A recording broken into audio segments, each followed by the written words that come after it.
लेकर। बोलिए जगदीश जी। वापस बिल्कुल नहीं, उसको बात नहीं है, पर पैनिक ना क्रिएट किया जाए। में अवसर यही लोग तलाशते हैं, मौका देखती रेट बढ़ा दिया, कमर्शियल का भी और सिलेंडर का भी मौका देखती रेट बढ़ा दिया। आप क्या कर रहे हैं? सारा माल है मौके पे मिल रहा है तो क्यों रेट बढ़ाया? आप क्या कर रहे हैं? रोहन गुप्ता के गलतियों का रेट वापस। जगदीश जी, जो बात मैं कह रहा हूं सर, 4 उदाहरण लेकर राहुल गांधी खड़े हो जाते संसद में कि देखो इतने दिन की बुकिंग हो गई है, बढ़ा दिया, इतने दिन की बुकिंग हो गई, सिलेंडर नहीं मिला, ये सब बोलते। कहां कितने होटल रेस्टोरेंट बंद हो गए उसका एक डेटा दे देते देश भर से ढूंढना। लेकिन सर बावजूद इसके 1 मिनट इस पर बोलकर कि ये इंडस्ट्री ये बंद हो गया, ये होटल बंद हो गया, अगले 1.5 मिनट में वो आ गए F3 पर फाइल पर आ गए। F3 फाइल का इससे क्या लेना देना? राहुल गांधी आगे इस बात पर बोलने के लिए कि कॉम्प्रोमाइज हो गए, पीएम वो डील पर आ गए। सिलेंडर नहीं मिल रहा है, लोगों की बातचीत कर रहे थे सर। मैं तो कह रहा हूं रोहन गुप्ता से, मैं साबित कर दूंगा इसी शो में कि लोगों को नहीं मिल रहा है गैस सिलेंडर। इसे ही कहते हैं, जिसकी भी दिक्कत हो, ये संसद में क्यों नहीं बात साबित करते नजर आए? क्यों स्पीकर को ये रोकना पड़ा कि आप अपने तय एजेंडे से भटक रहे हैं? बस मुझे बता दो, रेट कम करें आज ही।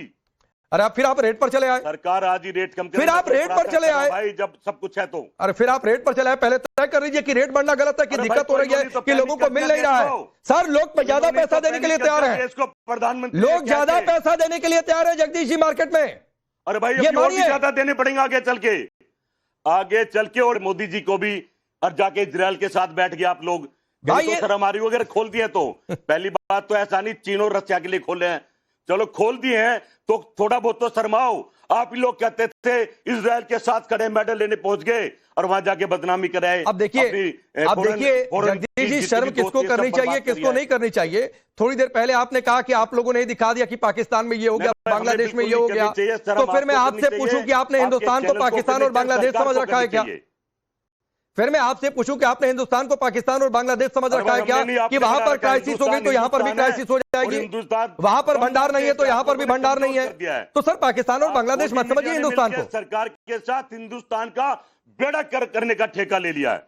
आप लोग जब तक नहीं सुधरेंगे तो मैं समझता हूं हालात ऐसे बने रहेंगे। पहले सबसे पहले तो आप सुधरो और सरकार को सुधारो। किसको? इस दुख की घड़ी में यही दिक्कत है। जब आपसे मैं सवाल पूछ रहा हूं तो आपको लगता है कि मीडिया बिगड़ी हुई है, आपको लग रहा है कि इस देश में पत्रकारी बिगड़े हुए हैं। राकेश पांडे जी, जब पाकिस्तान से युद्ध की बात है तो पूरा विपक्ष प्रधानमंत्री के साथ था। अब पाकिस्तान से युद्ध की बात कहां गई भाई? पर प्रधानमंत्री तो शेख चिल्ली बने जा रहे हैं। अब पाकिस्तान से युद्ध की बात कहां आ गई जगदीश जी? संकट आ रहा है देश पे। आप लोगों ने एक भी विपक्ष की मीटिंग बुलाई, सलाह करी अपने किसी भी विपक्ष नेताओं से? क्या संकट आ रहा है, कैसे समाधान हो? अच्छा ठीक। प्रधानमंत्री तो कहीं विश्व गुरु में, कहीं शेख चिल्ली बने बैठे हैं कहीं ना कहीं। मैं समझता हूं सलाह तो करो घर में, संकट भारत पर है, हम प्रधानमंत्री के साथ हैं, पर बात नहीं करते हैं। रोहन गुप्ता जी, अब समझ में आया दिक्कत इस बात की कि इस पर आप लोगों ने ऑल पार्टी मीटिंग को नहीं बुलाई। राकेश जी, पहली बात तो कांग्रेस पार्टी का हाल देखिए, डिबेट में प्रवक्ता हो या संसद में उनके सांसद हो, जैसे ही आप मुख्य मुद्दे की बात करेंगे कहीं और ले जाएंगे, क्योंकि उनकी बात में कोई दम नहीं है। देखिए राकेश जी, सब जानते हैं कि एक संकट है, क्योंकि हम ऑल इंपोर्टिंग कंट्री है और हमको हमारे देश का ध्यान रखना पड़ेगा इस परिस्थिति में। जिस दिन ये संकट हुआ उसी दिन CCS की बैठक हुई, सारे पहलुओं पर डिस्कशन हो गया, जिस प्रकार से एक पॉलिसी बनाएगी। मैं आज का आपको न्यूज बता रहा हूं कि यूएस में पेट्रोल के प्राइस में 14% की वृद्धि है, ऑस्ट्रेलिया में 15% की वृद्धि है, श्रीलंका में 15% की वृद्धि है, चीन में 10% की वृद्धि है, पाकिस्तान में 20% की वृद्धि है। जहां की चैनलों पे इनके नेता हीरो बनते फिरते हैं। क्या भारत में वृद्धि हुई प्राइस की? तो क्या सरकार काम नहीं कर रही है? कल प्रधानमंत्री जी ने कहा बिल्कुल ये संकट है, हम समझना पड़ेगा। हम ये नहीं कह रहे कि संकट नहीं है, पर क्या सरकार काम नहीं कर रही है? आप जैसे आप बोल रहे ये मुझे मालूम है बड़ा संकट आने वाला है, अरे भैया उसमें आपका भविष्य वेता होने की जरूरत नहीं, सबको मालूम है कि ये संकट है, मिलकर सोल्यूशन कर रहे हैं। फिर आप F3 पे चले आएंगे, आपके मुद्दे में दम होता है या कोई सजेशन होता तो आपके पास प्लेटफॉर्म था ना संसद का, फिर बोलते हैं कि बोलने दिए जा रहे हैं। अरे आपकी स्पीच में क्या लिखना वो तो हम तय नहीं कर सकते ना, तो किसने बोला कि आप मत बोलिए? क्या ये आप ये कहें कि स्पीच भी हम लिख रहे हैं आपकी? राकेश जी, मानसिकता की यहाँ पे नियत की बात है कि हर मुद्दे पे जब भी कभी देश में कोई संकट आया हो तब इनका वल्चर जो गिद्ध वाली राजनीति में लोग लग जाना है ना, इनके पास कोई पॉजिटिव सजेशन है सरकार। मैं जगदीश जी आता हूं, लेकिन रोहन गुप्ता एक मिनट राकेश जी, एक मिनट। हॉर्मुज वाला भी न्यूज आया, आपने दिखाया उनके प्रवक्ता की प्रेस कॉन्फ्रेंस 5 तारीख की कि देखिए हमारा नाम नहीं आया, अब गोल पोस्ट बदल लेंगे ये लोग। आज आप पूछे उसमें क्या हो गया, बड़ी चीज हो गई। अरे भैया एक स्टैंड पे तो बने रहिए, कुछ तो अपनी इज्जत रखिए। आप भी विपक्ष हैं, या कंस्ट्रक्टिव सजेशन दीजिए। हर चीज पे आप राजनीति करते हैं तो आपकी बची बचाई शाख भी लोगों के सामने चली जाती है कि इनका उद्देश्य सिर्फ राजनीति है, ना इनको जनता की पड़ी है, ना इनको प्रॉब्लम। रोहन जी, कांग्रेस, मैं एक मिनट जगदीश जी आ रहा हूं। कांग्रेस की, सपा की, आम आदमी पार्टी की, उनका मकसद पॉलिटिक्स करना है, ठीक है, आपकी इस दलील को मैं मान भी लेता हूं। लेकिन एक बात बताइए सर, ये लोग जो लाइन में खड़े हैं, शौक तो इनको है नहीं? चंडीगढ़, लखनऊ, दिल्ली, नोएडा, अगर लोग सिलेंडर लेकर अपना काम धाम छोड़कर लाइन में खड़े तो क्यों खड़े? पहले तो नहीं खड़े होते थे। मैं आपको राकेश यही मैं बोल रहा हूं कि जिस प्रकार से विपक्ष के द्वारा एक पैनिक फैलाने का प्रयास किया जा रहा है, कल भी प्रधानमंत्री जी ने कहा, देखिए क्लियर नहीं Rohan Gupta ji please sir, use है, किसी विपक्ष के नेता ने किसी जगह पर एजेंसी पर जाकर लोगों के घर में ये नहीं कहा होगा कि सिलेंडर नहीं मिल रहा है, लाइन लगाकर खड़े हो जाओ। मैं ये बात मानने को नहीं तैयार हूं सर। कहीं तो कुछ गड़बड़ है कि लोग सिलेंडर के लिए लाइन में खड़े हैं।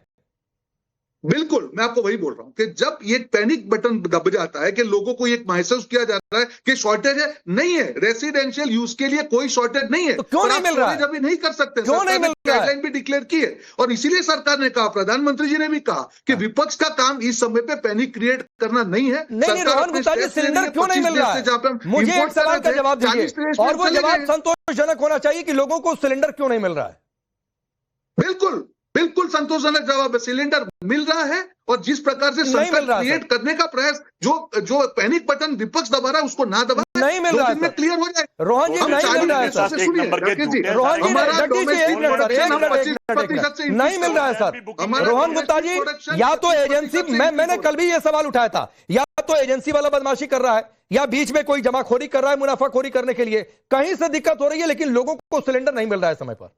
और मैं साबित कर दूंगा आपको। आपदा में अवसर, यहाँ बता रहे हैं कि यहाँ रेट नहीं बढ़ा, रेट नहीं बढ़ा रहे, 60 रुपए बढ़ाया, बाई प्रोडक्ट है एलपीजी क्रूड का। किसने पता कहा है एलपीजी का नहीं बढ़ा है?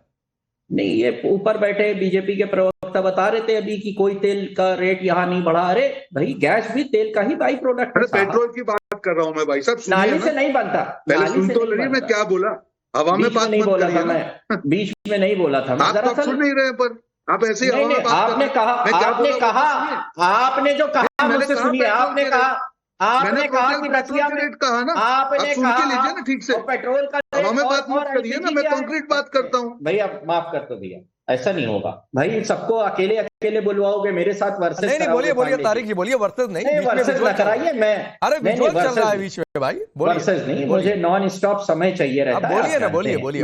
हाँ, तो बीच में इनका इन्होंने कहा कि चाइना में 12% बढ़ गया, इतना % बढ़ गया, तो नाले की गैस वाली बात मत करिए।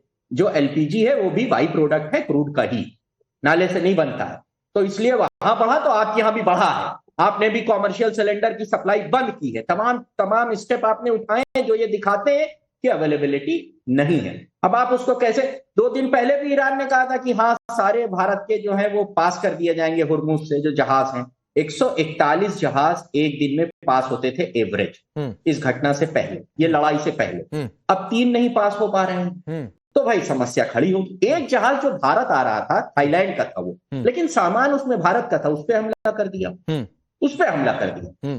इन सब चीजों में एक नेवी का जहाज जो भारत से लौट रहा था, ईरान का, उस पर हमला कर दिया। तो ये भारत की कमजोरी है। उसको भी बोल दीजिए, 2 आ गए स्टेट ऑफ हॉर्मुज से, वो भी बता दीजिए। एक आया गुजरात पोर्ट पे, 2 आए सर, एक मुंबई में। हाँ, तो 2 हुआ ना। हाँ, मैंने गुजरात पर आया, मुंबई पर हुआ, लेकिन आया एक ही। ये गजब हिसाब किताब है आपका। मेरी उंगली नहीं दिखाई देती है, 2 आए ना। आपने कहा 1 आया, 2 बोल दिया। चलिए 2 बोल दिया। अब 2 आए और 141 रोज आते थे, कहां गए? ये आपकी कहां जिम्मेदारी है भाई? और गैस की भाई ऐसा है, मैंने एक सर्वे भी किया है कि जो गैस की किल्लत है वो खत्म हो जाएगी, इससे बिल्कुल वॉश आउट हो जाएगी। अच्छा। तो अहम बातें, एक तो वो मेरा सर्वे सुन लीजिए, और दूसरा जो एक 1910 में इजाद किया था गैस, डॉक्टर वॉल्टर था, वो भी परेशान है कि यार मैंने इतनी मेहनत की और ब्यूटेन और प्रोपेन निकाला, इससे अच्छा क्या था सीधे नाली से गैस निकल आती।